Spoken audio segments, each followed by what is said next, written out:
of your lunch time on a Friday on this session. So we're gonna have a really good session. We will finish at around 5 to 2. So you'll have 5 minutes before your afternoon starts on a Friday. Of course, it is a Friday, so you've got me, and then you've got your afternoon, and then your weekend starts. Hopefully, your weekend starts, and you're off this weekend as well. Today's session, one of my most enjoyable sessions, actually, one of the things I like most. We're going to talk today. Ironically, I'm going to be talking about stopping talking and starting listening. And learning to listen and develop that skill of listening is literally the skill for me that changed everything. Changes everything in a sales context, in a leadership context, in a relationship management context. There's lots of ways in which listening really does help you to develop yourself personally and professionally. And we'll talk quite a bit about that today. Those of you who come on these calls regularly will know that the idea of these sessions is to create some thinking space, because we very rarely get thinking space in our working weeks. Normally we are back to back in meetings, or doing actions, or working on stuff within our businesses, and actually creating space to think is really valuable. So this is an opportunity for you to have an hour with me to think more clearly about the way you are operating in your business. And what we're going to talk about are a few things, because we do this in a context of sales. Most of my work is either sales or leadership development, so we'll do it today in the context of sales. I want to talk a bit about how the customer journey and the sales process align. I normally do that for context, because where listening fits within that customer journey is going to be really important. Then we'll start to talk about listening and some principles of listening, so listening and silence, and where those two come together. We'll talk about a principle called the 3 levels of listening. And if you've not seen that before, I think that's going to be useful for you. Then we'll talk about active listening. And that's probably going to take us about 25 minutes or so. And that will take us to about 1:30 or just after 1:30 the hour. Then we'll give you an opportunity to meet some people. So we'll open up some breakout rooms, give you a chance to meet some new people in your network, and hopefully get an opportunity to have a quality discussion about what you've learned in today's session and what perhaps you want to take back into your business and do differently after today's session. Then we'll take some feedback from those breakout rooms, and then I want to talk to you about a couple of program details that I've got for you today, and then we'll close by 5 to 2. So a lot to get through. Everyone okay with that agenda? Sound all right? Good. You don't have a lot of choice, because that's what we're doing. So let's get started. For those of you who don't know me, just really quick background. So I've had around 30 years in sales and sales leadership now. In fact, just a little bit over that, maybe 32 years. And lots of things that I've learned throughout the years. I've been really fortunate to have lots of investment in my professional development and leadership development. And what I noticed over the years is that it's really easy for us to start to drift from fundamentals, and for inconsistencies to settle in, and for negativity to start to become prevalent in the workplace. And actually sometimes simple things that we do, and hopefully this session will help you to understand some of that today. Simple things like getting re-engaged, like becoming more positive, like understanding what are the fundamentals of performance. And once we get those back in place and we get consistency, then growth within a business can be re-established. And I get called in to work with a lot of clients on specifically that. And it's really simple, actually. Sometimes you just get back to fundamentals, and that really does shift the dial. And I wrote this book. If you haven't read the book, Inspire, Influence, Sell, it's definitely worth a read. And it really is about how to improve communication in a way that's much more consultative with clients, customers, patients, whoever it is that you're dealing with. So a bit of a plug for the book, but it's really worthwhile. I would definitely recommend it. So let's talk a little bit about listening in the context of sales. So I love this statistic. 87% of customers, when surveyed, believe that a salesperson isn't able to understand their real needs, right? So what I really want, they might listen, they might ask some questions, but they don't really understand what I truly want. 87% of customers surveyed gave that feedback. And one of the big reasons for that is because very often there's this perception that people don't listen. even when they're asking questions, there's a perception that people don't listen. And one of the reasons for that is because, and the evidence is interesting, it always kind of surprised me when I read it, that 55% of sales professionals have never actually been trained how to sell. So they're taught the business, the products, the market, the customers, but they're not taught how to sell to those customers effectively in a way that's consultative. And interestingly, quite a few managers give me feedback when we start programs with them. They'll take me to one side and say, I've never actually been through this either. So you've got this gap in how to more effectively communicate and effectively sell to people. And those people who haven't been trained often have this misconception about sales, the same way that I did before I was trained. We have this misconception that it's all about how you present and pitch and influence and persuade people. And there definitely is an element to that, but it has to be aligned with how you listen, understand, question, summarize, and really start to integrate what you're doing with what your customer needs. And that's needs-based selling. It's the most effective way for us to sell.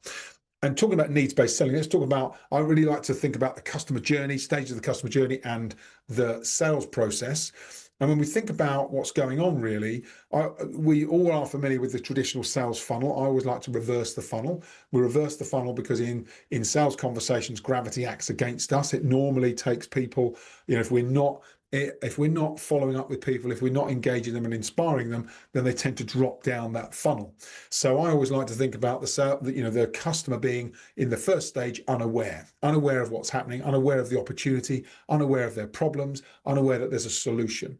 And our role in sales and the way that we approach this is to make sure that we're prepared. So we understand what's happening for customers, what our proposition is, what's happening in the market, and really start to do the groundwork so that in the first instance, when we have a conversation, we get people's attention. And when we get people's attention, the first step, as well as connecting with them and developing rapport, the first step then is to share some insight with them. And when we share insight with customers, what happens is once we have their attention and we share some insight, what happens for the customer is they move from attentive to interested. And that step from attentive to interested is really interesting because that's also, some people mistake it for a buying signal.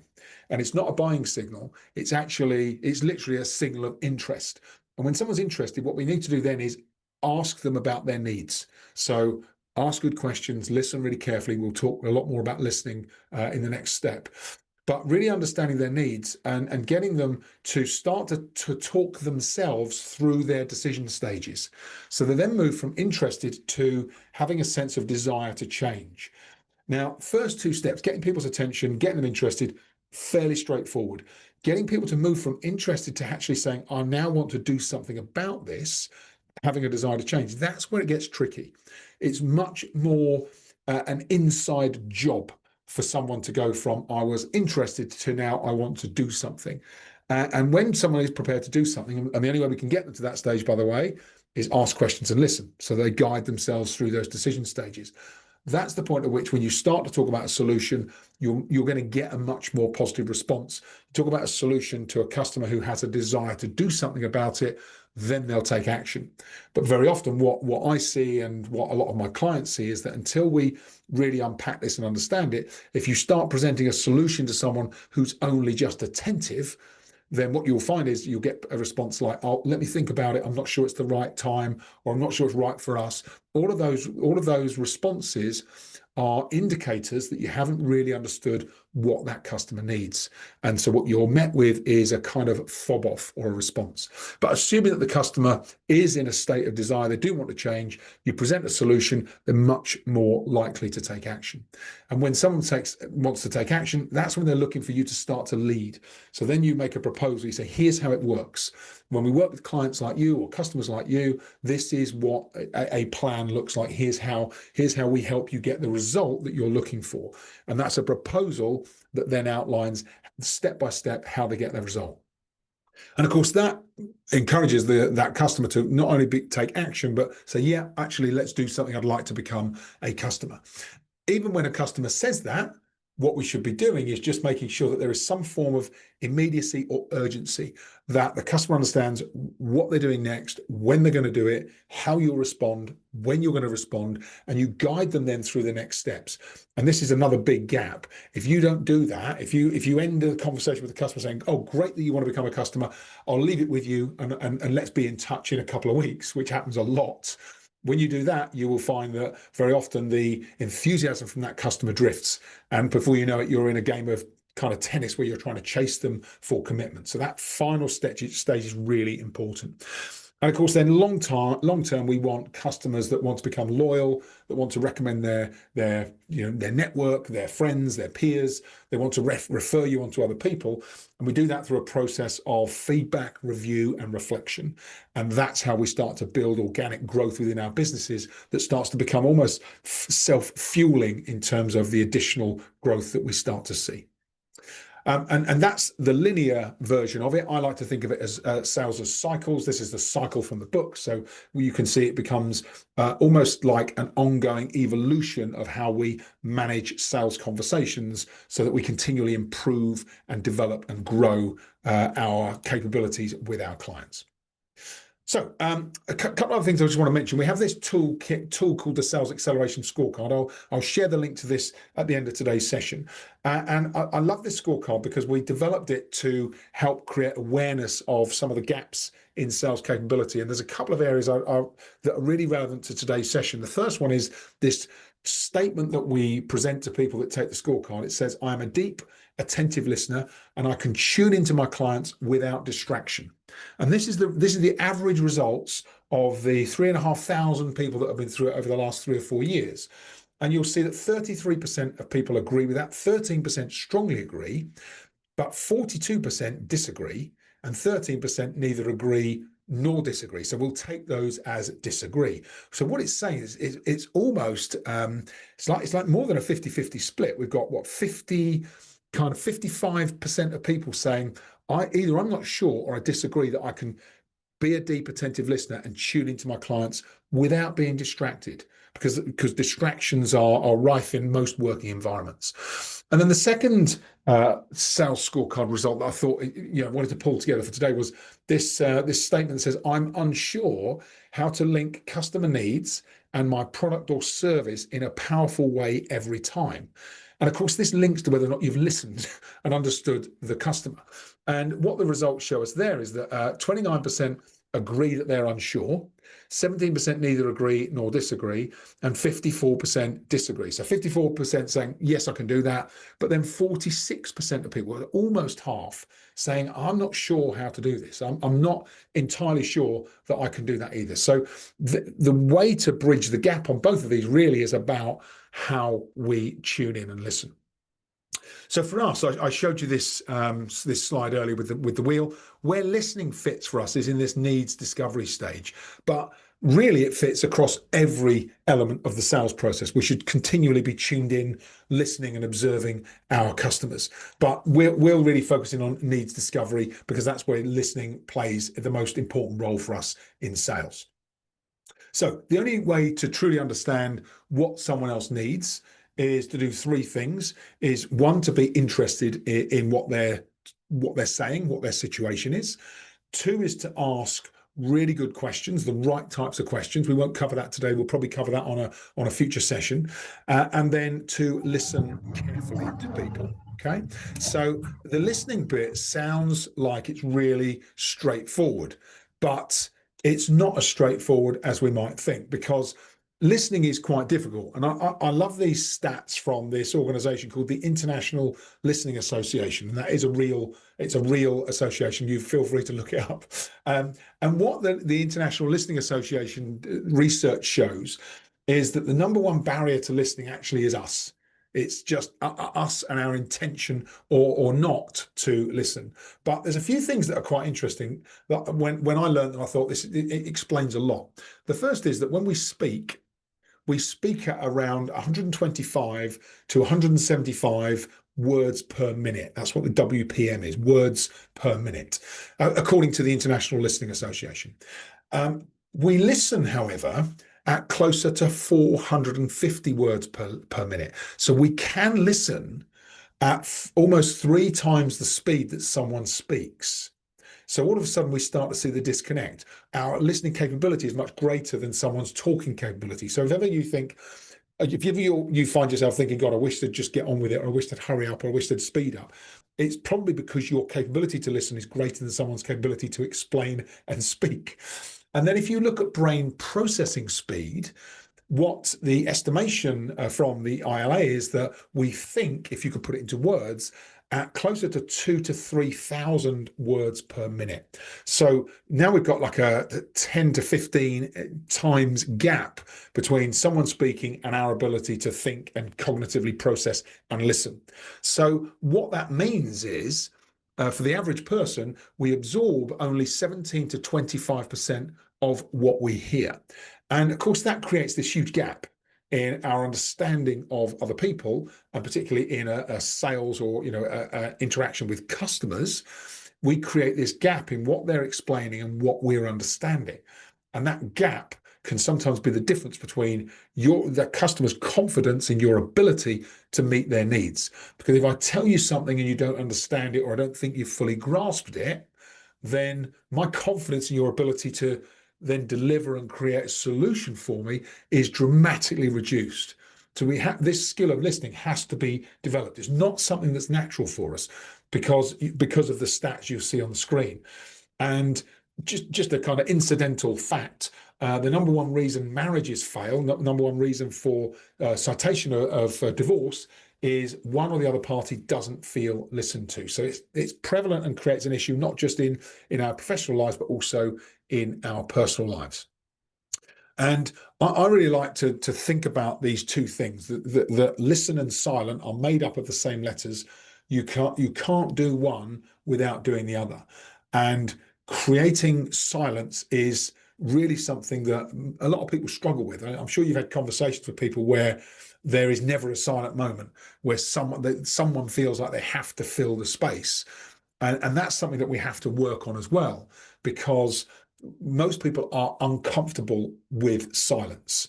And I would say I used to be uncomfortable with silence. There's still times when there are silent periods, and I think to myself, is that a comfortable silence? Is that uncomfortable? I guess it's all down to perception. But recognizing that most other people are uncomfortable with silence can be beneficial for us. But for you personally, recognizing that silence and that discomfort that comes with it is just a feeling. And when you recognize that we can start to kind of be uncomfortable, recognize it's a feeling, and manage ourselves through that discomfort, but start to create periods of silence and cultivate silence, it starts to become something that you then can get a better sense of control over your emotions, control over your reaction to that discomfort. And I like to think about it whenever there are periods of silence, and some people might think it's uncomfortable. The thing I say to myself is that the person that I'm talking to, where there is this silence, is processing. They're trying to understand, and they might even be trying to commit to something in their own mind. And by allowing the space and interpreting it in that way, I've found that it's allowed me to create more comfort within myself with silence. So the interpretation of it, but also building it as a bit of a muscle. We sometimes, to be uncomfortable, to start to be more uncomfortable, to be more comfortable being uncomfortable, it's like building muscle. We have to start to develop that for ourselves. And no one else is going to do it. We have to do it for ourselves. So silence and listening, the two interplay really, really, they're almost two sides of the same coin. We have to have one and the other. And then there's this principle around deepening your listening. And when I retrained in 2017, I retrained as an executive coach. And at that point, I'd been in sales, and management and business leadership roles for, the combination of those for about 25 years. And so I went into this course and thought, it was an executive coaching course, 6-month diploma. And they started to talk about listening. And I thought, I'm going to nail this. I'm really good at listening. And they taught me a thing or two about listening. And one of the things that I learned was this principle, they call it the 3 levels of listening. And it really struck me because we practice this lots and lots. So I'll tell you the principle, but the principle has to be applied. You have to go and practice this stuff. So they taught us that there are these 3 levels. And level 1 is internal listening. So it's conversational listening. You're talking to someone else, you are listening, but you are also waiting to reply and speak. And you might have a bit of your own inner voice commentating in the background. You're giving your opinion, sharing stories, and it's a game. It's like a game of ping pong. And every now and then, you might overlap the other person. They might overlap you. That's conversational listening. So you're internally listening, but you're not focused on listening. Second level of listening. So the idea here is that you become aware of level 1, and when you are in level 1, and then when you want to, you start to intentionally develop and deepen your listening to the next level. So the next level is level 2, and this is called focused listening. So it's one way, and in the context of sales, it's one way aimed at your customer, and you're completely focused on your client, customer, patient, whoever that is that you're seeing. You're only asking questions that are relevant to them. You're listening so that you're not only hearing what's said, but to deepen your understanding of what they're saying. And then any speaking or questioning you do is either to clarify or reflect what you've heard or enable them to explain more so you can go deeper. That's level 2. And going into this training, I'd spent a lot of time working on listening skills and getting to level 2. And it wasn't until I went through the training that they introduced us to level 3. And I would say, levels 1 and 2, you can get to 2, but it takes some intention. To get to level 3, takes real skill development. I found it. It took me a while to really understand how to get to level 3. So let's talk a bit about level 3. So level 3 is what they call global listening. Now, global listening is when you're listening to more than just the words that are being spoken. You are clearly listening to the words that are spoken, but you're also noticing body language. So you start to notice what's happening with the other person. Do they look comfortable when they're explaining something? Do they look uncomfortable when they're explaining something? And you start to listen and tune in for tonality, the way they're saying the words, not just the words they're saying, the accentuation. What are they really leveraging in terms of the things that they're telling you that seem most important? You start to sense energy levels, what the other person might be feeling, the emotions that you sense from the other person as they're describing things. And you then start to trust your instincts to guide not only the interaction and the interplay between you and the other person, but then the responses, the questions, and where you go next with it.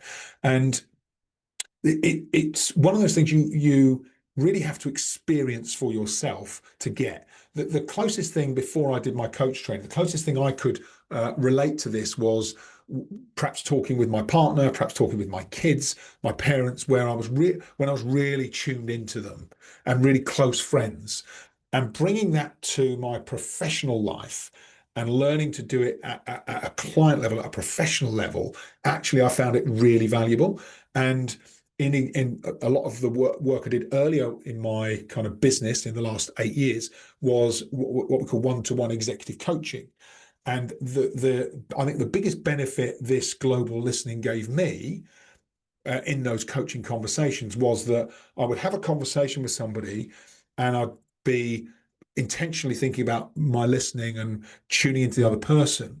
And then they would say something, but I would sense what they'd said wasn't really what they meant. And in the past, I'd have just let it go and moved on to the next thing. But because I was so intentional about the listening, I would just be like really transparent and just say, I noticed you said that, but I got a sense or a feeling that that wasn't actually what you meant. So I just make a statement about it and still do to this day, still do this to this day. And it's surprising how many people will then say, yeah, you're right. That's not really what I meant. And then they'll go back and start to replay it in a different way. And it really, this global listening, if you can start to cultivate it for yourself, it will not only help you to understand your customers, it'll also help your customers sometimes to better understand what they really mean. And it's difficult to, as I say, it's something you've got to experience. Once you've experienced it, you'll get it, and it will really start to make sense. But it really does help you to get to a deeper level of connection and, I would say, value with your customers if you can start to get this right, start to work on this as a skill of listening. I wanted to these photos are a reminder to me. So this is my wife, Katie, on the left. This is her buying a 6-pack of beers in Banff, in Alaska. You'll see she liked the fact they had blonde written on it, and my wife is a blonde. And this is a picture of us overlooking the Rocky Mountains in the background over in Banff. This was last September, and awesome picture. The reason I share this picture is because we did this as a 5-day tour at the end of a cruise that we were on in Alaska and Canada. And when my wife and I were talking on this cruise ship just about stuff, and I was telling her about the 3 levels of listening, and she said to me, yeah, I get that, I get that. And then she said, but surely there's a level missing. I said, what do you mean? What thinking she's going to say 4 or 5? And she said, well, there's a level 0, because we've met a lot of people on this cruise and they don't listen to a bloody word you say. Where's level 0? So I thought I'd share that. It always makes me smile when I think about it. There is a level 0. That's people who do not listen ever to anything you say. So we've got our 3 levels. And then the final thing I want to talk about is active listening. So you'll know this for yourselves, but really, I find this really useful just to go back over. So when we're actively listening, we're leaning in to the customer, the client, or the other person. And really, I like to think of this as demonstrating your listening. So it's not enough just to listen. You've got to show people you're listening. And we do that through a number of things, but one of those things is repeating and paraphrasing. So just repetition, paraphrasing what they've told you. And then, of course, we also want to think about body language, so matching and mirroring body language. Sometimes that happens naturally. You don't even realize you're doing it because you're in rapport. If ever there's a situation where you haven't quite got connection with someone, by matching and mirroring, you will encourage greater rapport.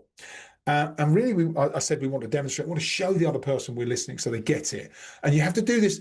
There's a subtlety here. And we do want to show someone we're listening. The reason I say there's a subtlety here, because I met someone recently at an event, and they did this so overtly that it actually felt a little bit uncomfortable, because it wasn't someone I'd worked with, so I hadn't taught them to do this. But I was in this conversation, and they were so like, oh yeah, oh really, Justin? Oh really? And it's to the point where it seemed insincere.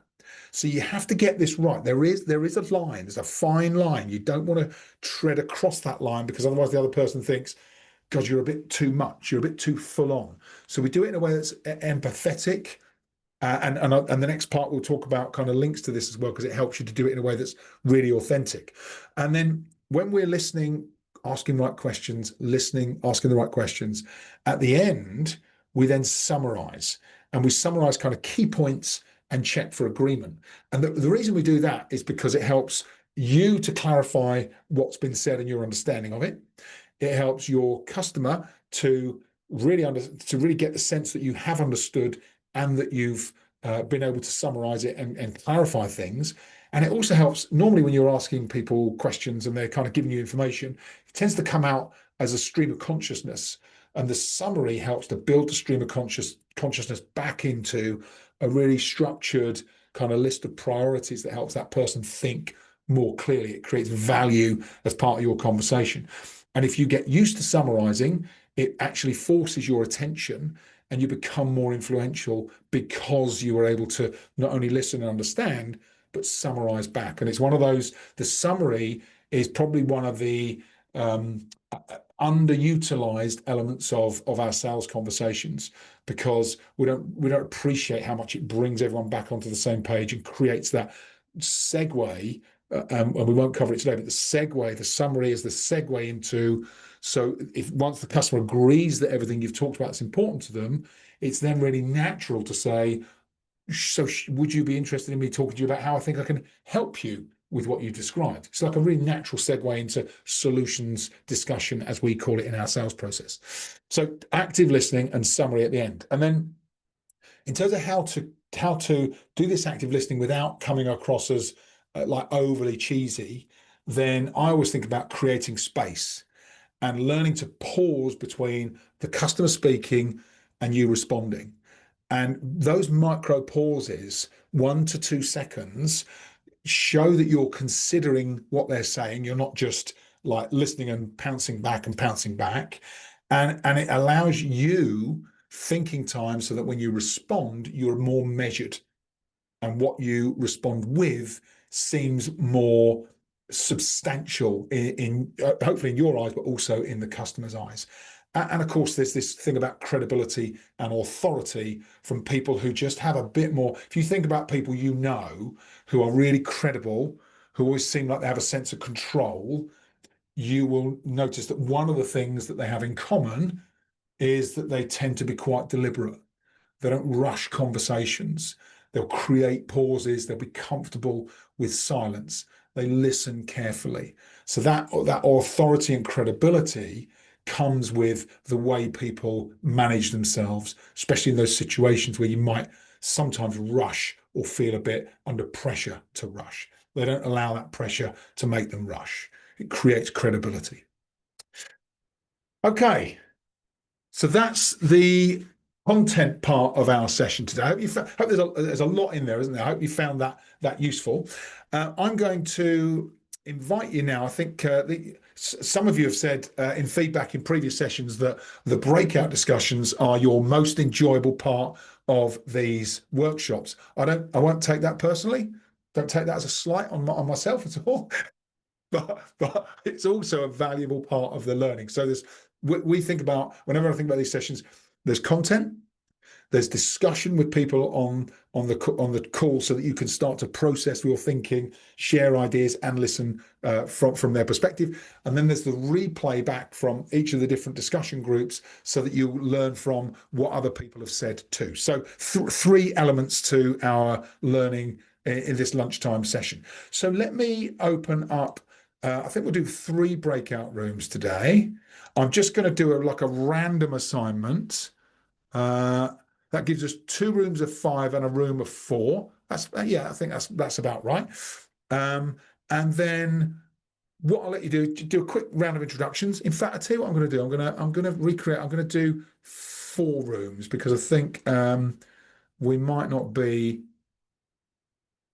You might find 5 people might be too many in a room. Yeah. So we've got a 3 and no, we've got 2 3s, 2 4s. That's better. Slightly smaller group. So I'll open up the rooms, jump in the room, quick round of introductions, and then if you just talk about what you've gained from what we've talked about so far, what you think you need to take back into your business or into the work that you're doing, and share some themes around the group, and then I'll give you 15 minutes for this. And then once you've had chance to talk, we'll bring you back. And if someone in your group would just be prepared to just share, a minute or 2 on what you discussed as a group, and then we'll kind of wrap up. And I've got a couple of things I'll share, and then we'll finish by 5 to. So you should get a link now to join the room, and I look forward to seeing you back here in just under 15 minutes. Enjoy.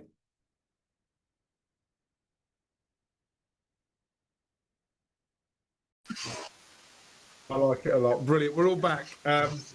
Excellent. So let's take some feedback. We'll start with room 2 because Claire's nominated somebody. So, as you said, Claire was with Jonathan, JP, and Patrick. Who did you nominate, Claire? Jonathan. Okay. Yeah, I have been nominated. This is true. I can't quite hear anything because I think there's a bit of background noise on someone's screen. Oh, there you go. I've just muted somebody. Jonathan, try again. Yeah, so there you go. Yeah, so some of the feedback was, there's quite a bit to remember. There's obviously lots of opportunities and reasons to cause anxiety. Yeah. You want to make sure you're well prepared for the meeting. In our case, you want to make sure your PC doesn't go on the blink, or you've tested the functionality that you want to sort of demonstrate, and you want to make sure that that works, and you don't have any hiccups and stuff like that. And usually with us, there are more than one person in the room. Yeah. So we want to establish that rapport in the beginning. So we try and, introduce ourselves in the beginning, crack a joke here or there. I'll use the example. There was in the last meeting that we had, there was an Italian guy. So I just used the whole Inter Milan, PSG, just to break the ice type of thing. And but that also, it does set the tone for the rest of the meeting. You know? And then you get a sense of who is in the room, who are you speaking to. So you want an idea of the person's function in the business, and you want to cater to that. Claire used an example of, when she's being observed, there's this extra pressure, by a supervisor or someone, and you want to make sure you tick all these boxes, you're saying the right things. And so there's so many opportunities. And like I said, all of this comes with practice. It does. It all, it takes time, and you got to master this, and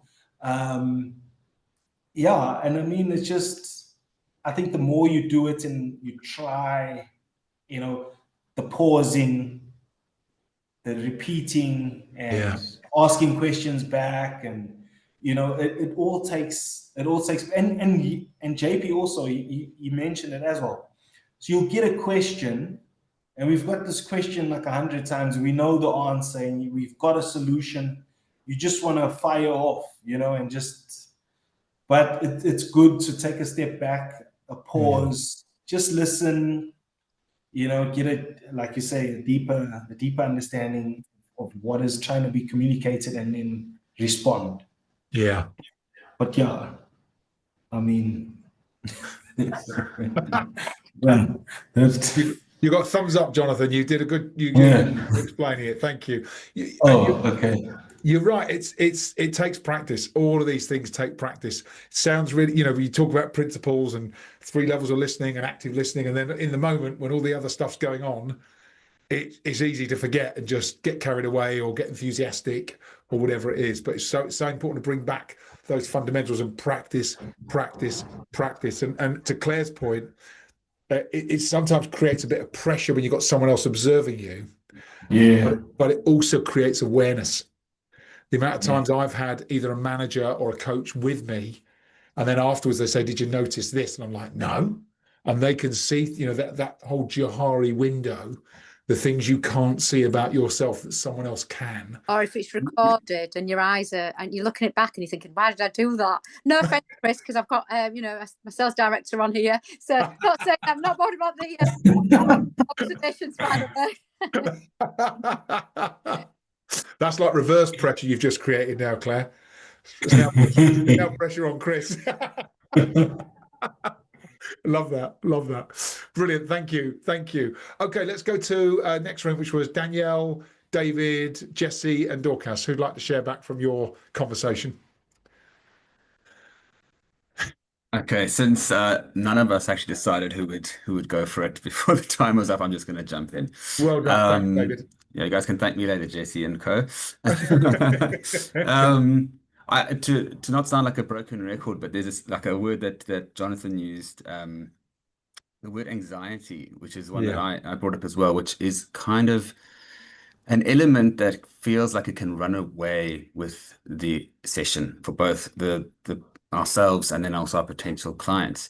And the things that I've taken away from most of our sessions with you, Justin, is these tools that can help kind of counteract that desire for that anxiety to take hold, which is be prepared, try and check yourself and remain calm.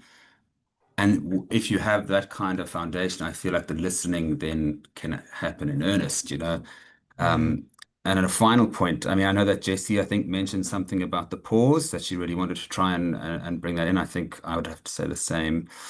And then also, I think it was Dorco who was saying that desire to just pitch straight away without properly listening. Yeah. The final thing that brings it all together for me, which you mentioned today, was that summary. I had never thought of that before, but it's so true because when we are speaking, it is abstracted.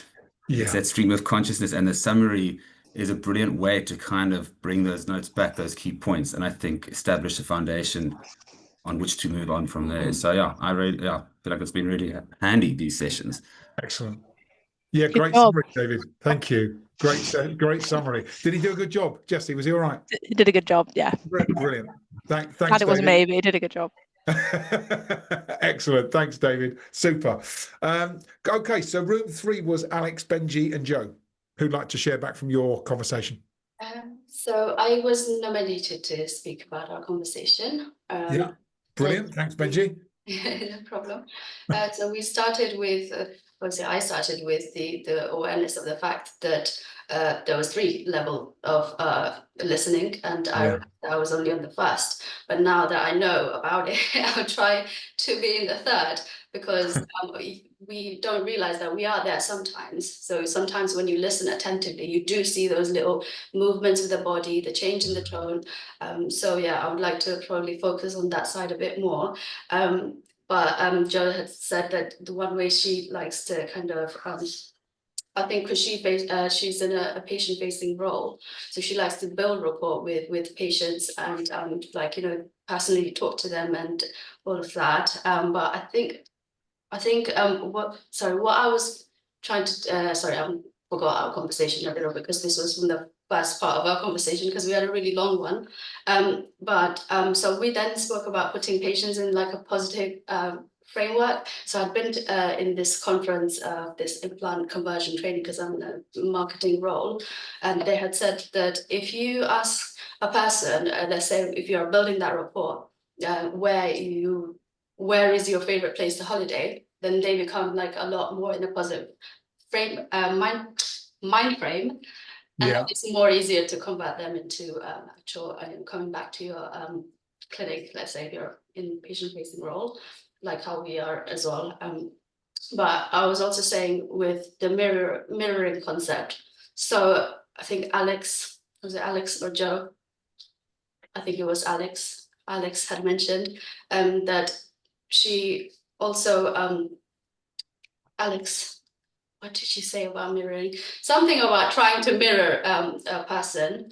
And I had said that I have actually a problem with that, because I mirror people a bit too much. Sometimes I felt, and I didn't realize it until today that you told me that it was actually a good thing.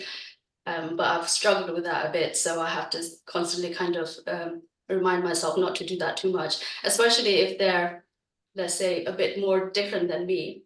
And then they realize that I've become a bit similar. And then maybe in the next instance, I'm not. So I've kind of always struggled with that. So I don't know how to navigate with this, or maybe you could tell me a bit more, maybe in a bit. But anyway, so that's that. And then we spoke also about, sorry, I'm going to wrap this up because I'm rambling now, because there was a lot of things that I was really interested in this topic, about the pauses that you had said. And so this concept, we were just implementing on our chatbot. So we were building our chatbot. Obviously, it's not human, but you know, when somebody types something to you, we've implemented a thing where we pause it for 3 to 4 seconds before responding. So Yeah. it feels like it's actually talking to a human, although it's not really. So I guess that's a little crossover with AI now. Yeah, nice. Well, it's definitely integrating for all of us. Yeah, no, thanks, Benji. That's really useful. And you know, the matching mirroring stuff is natural because of rapport. When you're in rapport, you tend to find that matching and mirroring happens quite naturally. If you're over matching and mirroring, just awareness is the first step to change. So by becoming aware, you can start to perhaps just manage yourself a bit more, so that you are in bit more control over the matching and mirroring. Perhaps that's the takeaway for you. There you go. Good. Thank you. Pleasure. Thanks, Benji. And finally, it was Chris, Jordan, and I've got Benji in that room as well. So maybe you had a second Benji with you. I don't know. Don't stop. There you go. Who'd like to share back? It's got to be Chris or Jordan. Who'd like to give us some feedback? It looks like I've been picked on for this one. Well done, Jordan. So we started out by saying how potentially on the 3 levels of listening, how level 3 is maybe actually difficult to actually learn or deepen your learning, as it's more of sort of, noticing body language and listening to tonality is almost more of an intrinsic thing or an unconscious thought process, which is may be hard to physically work on. And then Chris touched on after that how, over focusing on that level 3 maybe actually lead to your level 2 understanding, such as, asking relevant questions and deepening your understanding could suffer if you're focusing too much attention on that rather than on the client or the person that you're speaking to. And then, we segued sort of into the impact of modern technology on our ability to listen within calls, speaking over each other due to lag, and giving the impression that you aren't listening when you actually are due to no fault of your own. Yeah, thanks, Jordan. And you're right. You have to be careful that by learning this stuff and then going, oh, I'm going to go to level 3, and then being distracted trying to get to level 3 rather than listening. So there is something there about taking it one step at a time, setting yourself, small micro goals so that you can just continually develop and work on this as a skill. And you're absolutely right. In digital age, creating micro pauses is even more relevant because very often there is that lag and you can find yourself speaking over somebody without intending to do it. So actually just getting used to, once you've finished speaking, remembering to pause.